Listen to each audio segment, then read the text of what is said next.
Je vais commencer cette conférence en faisant une introduction générale sur les trous noirs, sur leur historique et sur ce que sont ces objets.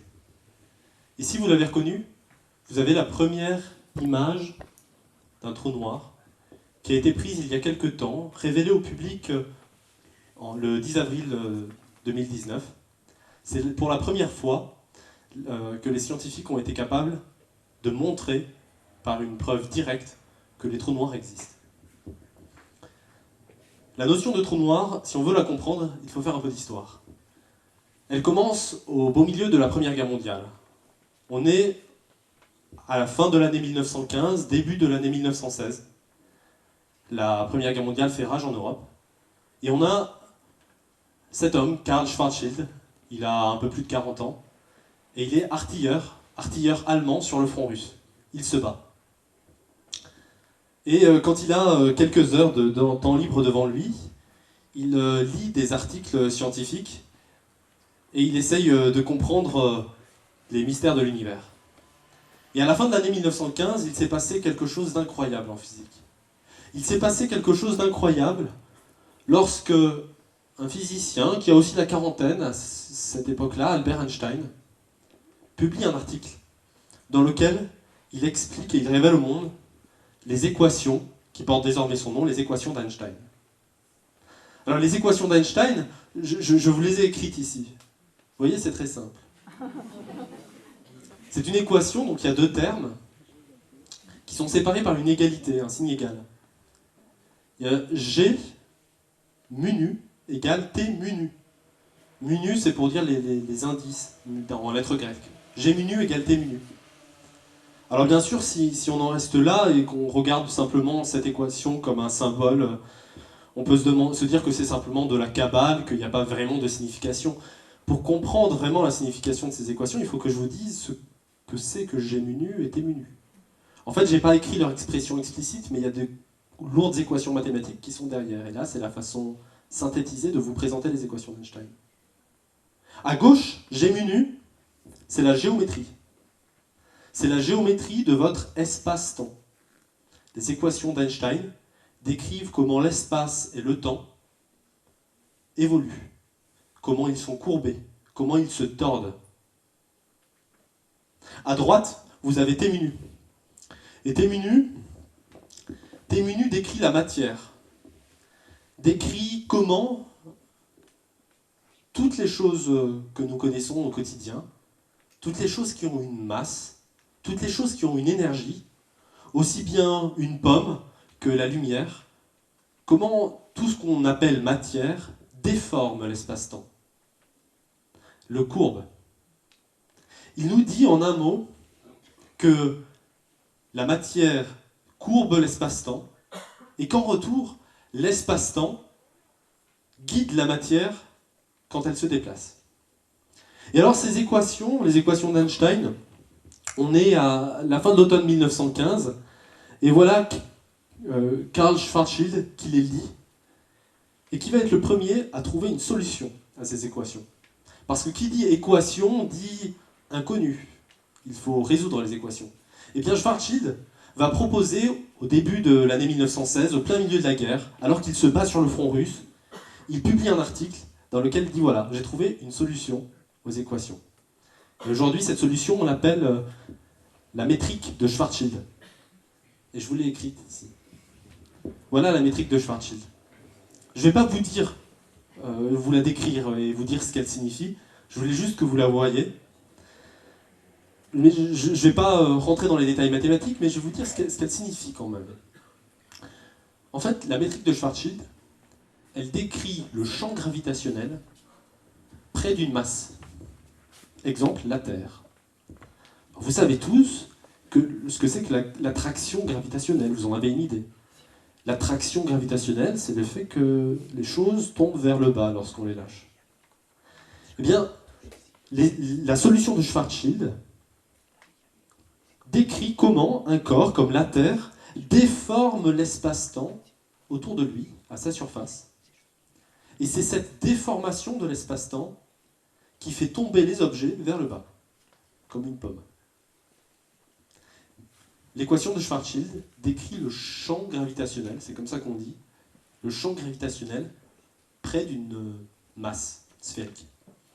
Alors bien sûr, on peut laisser tomber des masses ou des pommes vers le bas. Il est aussi intéressant de faire décoller des fusées vers le haut.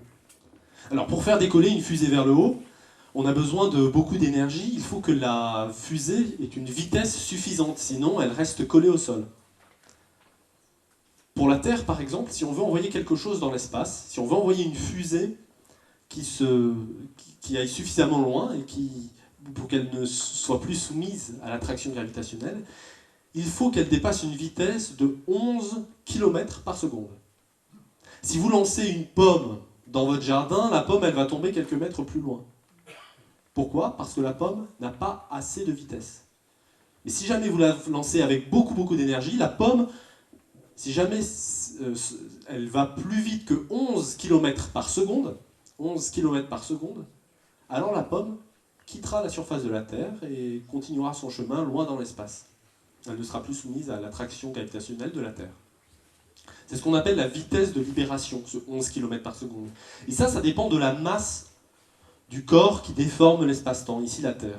Si vous allez sur un corps plus lourd, comme le Soleil ici, alors il n'est pas possible bien sûr de marcher sur le Soleil, mais supposons, si on voulait faire décoller une fusée de la surface du Soleil, il faudrait que la fusée atteigne une vitesse de 600 km par seconde. 600 km par seconde pour quitter un astre aussi lourd que le Soleil. Eh bien, un trou noir, qu'est-ce que c'est? Un trou noir, c'est un astre qui est si lourd, si dense, qu'aucune fusée, quelle que soit l'énergie qu'on lui donne, ne pourra jamais décoller. En fait, je dis aucune fusée, mais ça peut être n'importe quoi d'autre. Rien ne pourra quitter la surface d'un trou noir. Même pas la lumière. Vous savez que j'ai dit, donc pour la Terre, c'est 11 km par seconde, la vitesse de libération. Pour le Soleil, c'est 600. On ne peut pas avoir une vitesse aussi grande qu'on veut. Ça, c'est l'une des grandes découvertes d'Einstein aussi. Il y a une vitesse maximale pour les objets que les lois de la physique interdisent de dépasser. Et cette vitesse, c'est 300 000 km par seconde. Rien ne peut aller plus vite que 300 000 km par seconde.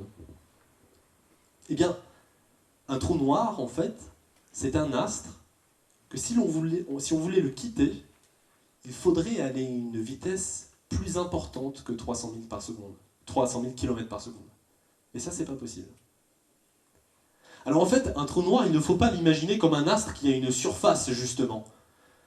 Parce que le champ gravitationnel est si intense que si surface il y avait, celle-ci, elle serait tout de suite attirée vers le centre du trou noir, elle s'effondrerait. Donc en fait, le trou noir est plein de vide. Il n'y a pas de surface, on ne peut pas y poser quelque chose. On peut s'en approcher, on s'en approche, et à un moment, on passe une frontière invisible. Une frontière invisible qui n'a que de définition que mathématique. Cette frontière, on l'appelle l'horizon. Et lorsqu'on a passé l'horizon du trou noir, on se trouve à l'intérieur d'un trou noir, et on continue à tomber tranquillement vers le centre. Mais là, on est entré dans une zone de non-retour. On ne pourra jamais sortir de cette zone. On n'est jamais encore allé dans un trou noir. Et si jamais on y rentrait un jour, on ne pourrait pas en sortir. Et peut-être que le voyage vaudrait le détour. Alors bien sûr, si on a un petit trou noir, on aurait même... En fait, le champ gravitationnel est tellement intense que, avant même d'avoir traversé l'horizon, on serait directement spaghettifié, notre corps serait déchiqueté. Mais on connaît des trous noirs, dans certaines galaxies lointaines, qui sont tellement grands que l'horizon se trouve à une distance suffisamment grande qui fait qu'on pourrait parfaitement, nous humains, rentrer à l'intérieur d'un trou noir sans mourir au début. Alors, voilà ce que c'est un trou noir. Et Et en fait, bon, quand Schwarzschild a découvert cet objet mystérieux, il n'y a pas cru. Et Einstein non plus n'y a pas cru. En fait, pendant plusieurs années, pendant plusieurs dizaines d'années, les physiciens n'ont pas cru qu'un tel objet pouvait exister. C'était là dans les équations, mais ils se disaient que ça ne pourrait jamais arriver. On n'en avait jamais vu d'ailleurs, et que pour certaines raisons, la masse, si elle était beaucoup trop compressée, il se passerait quelque chose d'autre, une physique que l'on ne connaît pas, mais ils étaient absolument convaincus que de tels objets ne pouvaient pas apparaître. Et ça a changé. Ça a changé avec un physicien qui s'appelait John Wheeler, ici, en photo. C'était dans les années 60. Vous voyez, entre la Première Guerre mondiale et les années 60, il s'est écoulé pas mal d'années. Et John Wheeler, lui, il a fait des calculs, notamment il a étudié l'évolution des étoiles, et il s'est aperçu qu'en fait, il était assez probable que les trous noirs existent. Et comment un trou noir pourrait exister? Il dirait, ben, un trou noir, c'est ce qui se passe lorsqu'une étoile meurt. Ici, vous avez la photo d'une étoile. Zoomée. Ça ressemble au Soleil, par exemple. Une étoile, au cours de sa vie, ça brûle du carburant. Et pendant la plupart du temps de la vie d'une étoile, on a un équilibre qui se fait. Un équilibre entre, d'un côté, la force de gravité qui attire toutes les parties de l'étoile, tout le gaz de l'étoile qui est en train de brûler, qui l'attire vers le centre, c'est la flèche verte, et la radiation. La radiation, les réactions thermonucléaires qui ont lieu à l'intérieur de l'étoile, qui lui permettent de briller, vont au contraire constituer une force qui va aller vers l'extérieur. Donc entre la gravité et la radiation, il va se créer un équilibre, et cet équilibre va donner à l'étoile une forme sphérique et à peu près stable. Je dis à peu près parce que, après des années et des années, l'étoile elle brûle son carburant, et en brûlant son carburant, la radiation va devenir. La radiation, qui était la force qui permettait de pousser vers l'extérieur, elle va devenir plus faible. Et il va arriver en fait un moment où l'étoile aura brûlé tant de carburant que la radiation sera trop faible pour contrer la gravité. Et alors, pour peu que l'étoile au départ ait été suffisamment massive, on va arriver à un point où la gravité gagne et emporte tout le morceau, et l'étoile s'effondre sur elle-même. C'est souvent accompagné d'une explosion, c'est-à-dire qu'on appelle une supernova. Donc on va avoir une partie du gaz qui va être émis, éjecté vers l'intérieur, mais le cœur de l'étoile, lui, va s'effondrer sur lui-même. Il s'effondre sur lui-même et va former un trou noir. Ça, c'était un résultat théorique pour John Wheeler, qui a été bientôt suivi de preuves. Alors voici quelques preuves de l'existence des trous noirs qu'on a eues. La première, c'était en 1971. En 1971, qu'est-ce qui s'est passé? On a observé dans le ciel, provenant de la constellation du Cygne, on a vu un rayonnement qui émettait des rayons X, et c'était un rayonnement qui était particulièrement énergétique, qu'on ne savait pas expliquer autrement que par la présence d'un trou noir. Qu'est-ce qui se passe en fait? On avait observé ce qu'on appelle une binaire X. Une binaire X, c'est un trou noir, que vous voyez représenté en bleu en haut sur l'image, un trou noir, autour de laquelle se trouve une étoile. Et en fait, l'étoile et le trou noir sont en interaction, ils se tournent autour. Et le trou noir va absorber de la masse de l'étoile, du gaz, et le gaz va se mettre à tourner autour du trou noir, une partie du gaz va tomber dans le trou noir, et il va se créer un échauffement, et cet échauffement va produire une réaction qui se terminera par l'éjection de gaz et de particules très énergétiques qu'on voit représentées par des jets. Là. Et en fait, la seule façon d'expliquer théoriquement la quantité d'énergie qu'on était capable d'observer avec nos instruments d'observation, c'était de faire appel à un trou noir. Parce qu'un trou noir, étant un objet avec un champ gravitationnel particulièrement fort, va être capable de produire autant d'énergie lorsque de la matière lui tourne autour. Donc ça, c'était la première observation d'un trou noir. Alors c'est une observation qui est très indirecte. Là, les photos, que je vous dis, cette photo-là, c'est simplement une vue d'artiste. C'est en rien une photo qui a été prise par des astronomes. C'est simplement les astronomes tels qu'ils se représentent le phénomène quand ils l'imaginent. Mais ce qu'on observe, c'est simplement, ça n'a rien à voir avec ça. On n'a aucune preuve que c'est exactement l'image qui correspond au phénomène. Alors, une autre preuve intéressante, mais encore une preuve indirecte, c'est lorsqu'en 1995, des astronomes ont décidé de commencer à enregistrer très précisément ce qui se passe au centre de notre propre galaxie. Donc, notre galaxie, c'est ce qu'on appelle la Voie lactée. C'est cette bande blanche qu'on peut voir dans le ciel la nuit. C'est un rassemblement de milliards et de milliards d'étoiles. Et au centre de cette galaxie, il existe un trou noir. Un trou noir qu'on dit supermassif. Un trou noir supermassif, c'est un trou noir très lourd.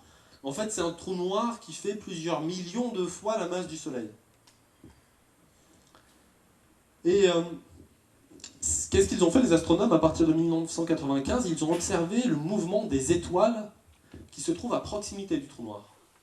Et ils ont regardé comment ces étoiles se déplaçaient. Et alors, année après année, mois après mois, ils ont enregistré une image, les images, et ils ont pu faire un film. Alors je vais vous montrer le film, ça dure quelques secondes. Vous voyez en haut à droite, vous voyez l'année. Ils ont commencé en 1995 et le film se termine peut-être en 2014. Et vous allez voir la superposition de toutes les images qui ont été prises. L'étoile, là, l'étoile que vous voyez, c'est simplement un symbole qui a été mis pour dire où se trouve le trou noir. Mais en fait, l'étoile n'est pas là véritablement sur les plaques photographiques. On l'a simplement rajouté parce que sinon on ne voyait rien. On voyait simplement du noir. Et autour, les cercles lumineux que vous voyez, ce sont les étoiles. Et alors observons. Alors ce qu'on observe, c'est le mouvement des étoiles qui orbitent, qui tournent autour d'un objet. Et cet objet, en fait, on est capable, en regardant le mouvement des étoiles, on est capable d'en déduire sa masse. Et si on le fait, on s'aperçoit que la masse de cet objet est vraiment énorme. Et pourtant, on ne voit rien sur l'image. On ne voit rien. Donc ça a été une preuve importante pour dire, bah, c'est sans doute qu'ici, il y a un trou noir. Un objet qu'on ne voit pas, puisque même la lumière ne peut pas s'en échapper, mais qui est très massif. Donc une preuve, voilà, une preuve optique qui commence à être intéressante. Et puis alors une autre preuve ensuite, qui est encore une preuve en partie indirecte, elle est assez récente, c'est 11 février 2016, première détection des ondes gravitationnelles. Donc les ondes gravitationnelles, ce sont des ondes qui sont émises dès qu'un corps bouge. Par exemple, je prends une bouteille ici, je bouge la bouteille, comme elle a une masse, en bougeant, elle va créer des ondes gravitationnelles. Des ondes gravitationnelles qui vont se déplacer. C'est comme une petite perturbation de l'espace-temps. Comme si l'espace-temps légèrement fluctuait. Il n'était pas tout à fait droit, mais fluctuait. Alors si je le fais avec une bouteille, en fait, les ondes gravitationnelles, elles sont tellement minimes qu'on ne sera sans doute jamais capable de les détecter. En revanche, si on a un objet qui est vraiment très massif, très dense, comme un trou noir, alors là, peut-être que oui, on va avoir une chance de les détecter. Et c'est ce qui a été fait.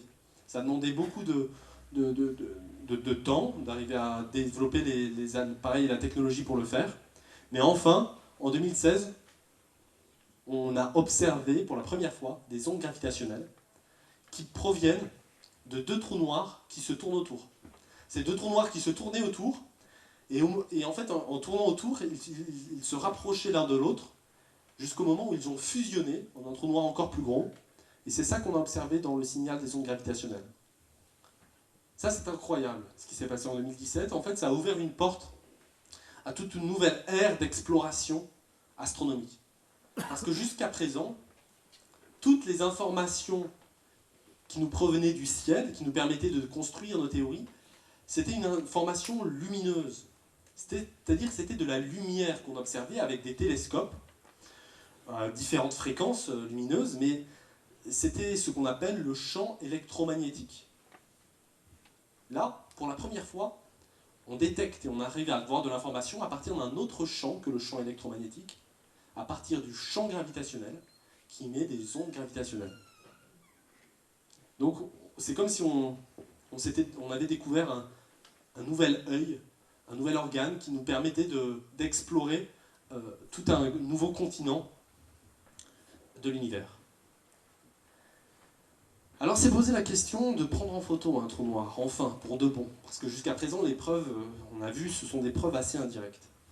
Alors prendre la photo d'un trou noir, ça peut sembler une idée un peu contradictoire. Parce qu'un trou noir, déjà, c'est noir, et en plus c'est un trou, il n'y a pas de matière. Comment voir un trou noir? Alors un trou noir, c'est jamais isolé tout seul dans l'univers. Parce que si jamais l'univers était vide et qu'il n'y avait que des trous noirs, alors effectivement on ne verrait rien. Mais par chance, il y a dans l'univers autre chose que des trous noirs. Il y a des astres lumineux, des étoiles qui sont rassemblées en galaxies, et puis du gaz aussi, qui forment des nébuleuses. Alors un trou noir, c'est entouré de plein d'objets. Donc voilà en fait à quoi devrait ressembler un trou noir plutôt. Qu'est-ce qu'on voit ici? On voit des étoiles, et puis on voit une grande traînée ici qui ressemblait à une galaxie, vers le haut. Et puis il y a un trou dans l'image. Un trou dans l'image, c'est le trou noir. Voilà peut-être à quoi ça devrait ressembler. En fait, on le voit comme une ombre. Il n'y a pas de lumière qui en émet, mais il y a de lumière qui passe autour. Et donc on est capable de voir le contour du trou noir. Vous remarquerez d'ailleurs que le contour du trou noir, il est assez bizarre. Il est assez bizarre et vous pouvez vous demander qu'est-ce que c'est cette seconde traînée qui boucle sur elle-même.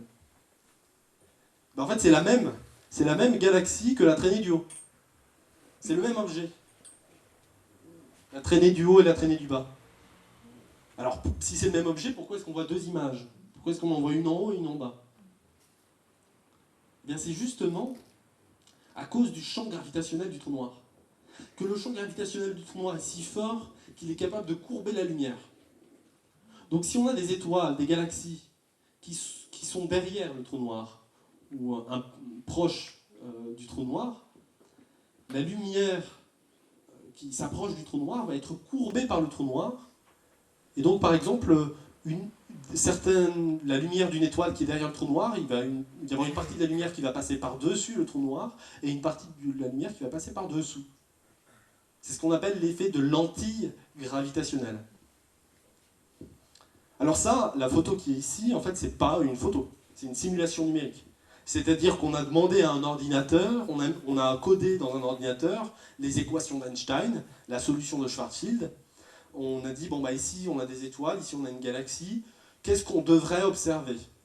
L'ordinateur il calcule plusieurs jours, plusieurs semaines, et à la fin il nous donne cette simulation. Mais ça n'a pas valeur d'expérimentation et de véritable photo. Alors en fait, les vrais trous noirs qu'on observe dans le ciel, ils ne sont pas tout à fait comme ça. Ils ressembleraient plutôt à quelque chose comme ça. Alors ici, on voit que le trou noir, il est entouré d'une bande orange. Et cette bande orange, c'est ce qu'on appelle le disque d'accrétion. Un trou noir, ça vient rarement tout seul. Justement, ça a la fâcheuse tendance à attirer tout ce qui passe pas trop loin. Et ça va avoir tendance à accumuler de la matière autour du trou noir. De la matière qui va tourner, du gaz et de la poussière qui va tourner autour du trou noir et qui va former un disque. Un disque qu'on appelle le disque d'accrétion. Et en tournant et en se rapprochant, une partie de la matière tombe dans le trou noir, mais une partie continue à tourner autour. Cette matière, elle s'échauffe, elle se réchauffe et elle va en chauffant, la matière qui est autour du trou noir va émettre un rayonnement. Et ce rayonnement, on est capable de l'observer. Parce qu'il est encore à l'extérieur du trou noir. Donc voilà plutôt ce à quoi on devrait s'attendre. Là encore, hein, vous voyez, je dis, il faut imaginer que le trou noir, il est entouré d'un disque. Vous allez me dire, oui, mais si c'est un disque, pourquoi est-ce qu'on voit le disque d'accrétion aussi au-dessus et en dessous? Il y a l'image du disque qui se trouve au-dessus et l'image qui se trouve en dessous. Il faut imaginer, c'est simplement la partie du disque qui se trouve derrière le trou noir, dont la lumière a été courbée par le haut et par le bas. Donc là, on voit non seulement le disque d'accrétion qui est à l'avant, mais on voit aussi celui qui est à l'arrière, parce que la lumière a été courbée. Alors, ces disques d'accrétion, c'est ça qui permet effectivement de voir les trous noirs. Alors, prendre une photo d'un trou noir, bien sûr, ça a été une gageure. notamment pour une question de taille. Parce qu'un trou noir, c'est un objet qui est très dense, donc qui a tendance à être tout petit. Par exemple, si on avait un trou noir de la taille qui aurait la masse de la Terre, c'est un trou noir qui ne ferait que quelques millimètres ou quelques centimètres. Un trou noir de la taille du Soleil ferait quelques kilomètres. Et alors, la seule chance d'observer un trou noir, c'est de regarder au trou noir supermassif. J'ai oublié les trous noirs supermassifs. Ce sont des trous noirs qui font des millions de fois, voire des milliards de fois la masse du Soleil. Et alors pour des trous noirs qui sont très massifs, ça va être des trous noirs qui vont être plus grands. Alors on regarde au trou noir supermassif. Et ça, c'est une galaxie qui s'appelle la galaxie M87. Et à l'intérieur de cette galaxie, on sait qu'il y a un trou noir supermassif. On le sait, déjà sur cette photo, on le voit. Cette photo, c'est une galaxie, donc on a l'impression que c'est un nuage, une nébuleuse, mais en fait, si on regardait de près, on verrait plein d'étoiles. Mais il y a quelque chose qu'on voit particulièrement, c'est un jet bleu. Un jet bleu qui sort de la galaxie. Ben ça, c'est justement le jet du trou noir. Du rayonnement de la matière et des particules à très haute énergie qui est éjecté à l'extérieur du trou noir. Alors si on fait un zoom, on voit ça. On fait un zoom et puis on change aussi de fréquence, de lumière. Voilà, on voit ça. Vous voyez, on zoome sur la partie centrale.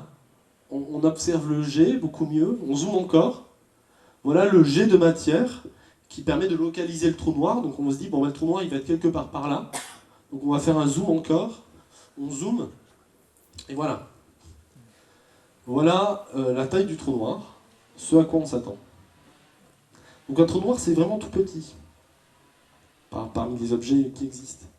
En fait, c'est tout petit, mais ça fait celui-là, il fait plusieurs milliards de fois la masse du Soleil. Donc il a un rayon en kilomètres qui est à une taille qui est de plusieurs milliards de kilomètres. Il a plusieurs milliards de kilomètres, mais en même temps, il est très loin, parce que cette galaxie, elle se trouve à 50 millions d'années-lumière. Donc 50 millions d'années-lumière, ça veut dire que la lumière, pour aller jusqu'à cette galaxie, il lui faut 50 millions d'années. Alors qu'on sait que la lumière, c'est déjà ce qui se déplace le plus vite. Donc il faut du temps. En fait, imaginez, le trou noir qu'on a photographié, c'est comme si on avait pris une pièce de 1 euro posée sur la Lune et qu'on avait été capable de la photographier. Une pièce de 1 euro posée sur la Lune, qu'on a été capable de photographier. C'est ça la prouesse technologique qu'on a été capable de réaliser. Alors comment réaliser ça? Eh bien, si on veut voir une pièce de 1 euro posée sur la Lune, il nous faut un télescope immense. Il nous faut un télescope immense, et tellement immense qu'il doit avoir le diamètre de la Terre. Il devrait avoir le diamètre de la Terre. Mais ça, bien sûr, on ne peut pas le construire. On ne peut pas le construire, mais on peut faire comme si. Comment? Il se trouve qu'on a plein d'observatoires astronomiques qui sont disséminés un peu partout sur le globe. On en a plusieurs ici. Vous voyez, là où les lignes se rejoignent, ça indique les différents télescopes qui ont travaillé en collaboration. Et alors tous ces télescopes ont pointé en même temps en direction du trou noir de M87 et ils ont simulé un télescope géant. Ils ont fait comme s'ils appartenaient au même objet, au même télescope, et c'est ça qui a permis d'avoir de la résolution. Alors ça a demandé une collaboration internationale. Vous voyez ici les différents observatoires et pays impliqués, ça va du Mexique, du Chili, Hawaï, en Antarctique aussi, en Espagne. Et alors ensuite, il a fallu régler quelques problèmes techniques. Je regarde combien. Quelques problèmes techniques, beaucoup de problèmes techniques. C'est une collaboration qui a débuté en 2016. Ils ont commencé à observer le ciel. Mais le premier obstacle, c'était la météo. C'était la météo parce que pour observer ça, il faut qu'on ait du beau temps sur tous les observatoires que l'on utilise en même temps. Et ça ne se produit pas souvent. Surtout que là, on avait une petite dizaine d'observatoires. Il fallait que les mêmes jours, il y ait du beau temps simultanément. Ça s'est quand même produit. Ça s'est produit le 5, 6, 10 et 11 avril 2017. C'était il y a 2 ans. Et alors pendant 4 jours, les astronomes ont été capables d'enregistrer l'image d'un trou noir. Alors ça, c'était le premier problème, la météo. Mais ensuite, il y a d'autres problèmes. Tu vois, les télescopes qu'on utilise, ils enregistrent en quelques jours une quantité d'informations qui est colossale. Qui est tellement colossale que, bien sûr, vous ne pouvez pas la mettre sur votre ordinateur portable, ni sur votre disque dur externe. En fait, il vous faut des disques durs qui sont vraiment immenses. Et l'information, Internet n'est pas assez puissant pour pouvoir envoyer l'information à travers le réseau Internet. C'est-à-dire que ça saturerait complètement le réseau si on voulait envoyer cette information. Alors pourquoi envoyer l'information? C'est parce que, je vous ai dit, hein, chaque télescope réparti sur la planète va enregistrer une image, enfin des données d'observation, et ensuite il va falloir les synchroniser. Et pour les synchroniser, il faut les comparer, les rassembler ensemble. Alors pour rassembler toutes les données, comme on ne pouvait pas envoyer l'information par le réseau Internet, on a été obligé de le faire à la main. Donc on a déplacé à la main des gros disques durs qu'on a amenés ensemble au même endroit, aux États-Unis et en Allemagne. Donc ça, c'était la deuxième difficulté, le transport des données. Et alors troisième difficulté qu'il a fallu surmonter, c'est l'algorithme de reconstruction. Et ça a pris 2 ans. Pourquoi? Parce que déjà, les données qu'on a observées, c'est pas une plaque photographique. C'est pas un appareil photo qui suffirait de développer. C'est une suite de 0 et de 1, c'est un code informatique des données. Et cette suite de 0 et de 1, il faut être capable de l'interpréter correctement. Il faut un programme informatique qui permet, à partir de cette suite, de reconstituer une image. Ensuite, il faut que les images des différents télescopes soient mises ensemble. Et puis aussi, une chose, c'est que je ne vous ai pas dit, mais c'est que le rayonnement qu'on voit, qui provient du disque d'accrétion, n'est pas un rayonnement visible. Ce n'est pas de la lumière que l'on peut voir avec nos yeux, c'est de la lumière radio, des ondes radio. Donc il faut aussi un processus de reconstruction. Alors 4 équipes, on a demandé à 4 équipes de reconstruire l'image, et là vous voyez le résultat des 4 équipes. C'est 4 équipes d'informaticiens et de physiciens qui ont appliqué chacun un algorithme différent. Et alors vous voyez que les 4 images qu'on obtient finalement sont assez différentes l'une de l'autre. Alors ils ont vu qu'ils avaient des images différentes, ils ont discuté ensemble et ils se sont mis d'accord sur un seul algorithme qui a permis finalement d'obtenir la photo d'un trou noir, la première image. La première image, le trou noir, supermassif, M87, qui a donc été révélé au monde entier le 10 avril 2019. Qu'est-ce qu'on voit sur cette photo? Bon, pas grand-chose. En fait, le disque d'accrétion, on ne le voit pas très bien, l'image elle est un peu floue, vous le voyez. Le trou noir, on ne le voit pas de face, en fait, on le voit un peu incliné d'un angle de 60 degrés. Et il faut imaginer que le disque, la matière qu'on voit autour, tourne. Ça tourne dans ce sens.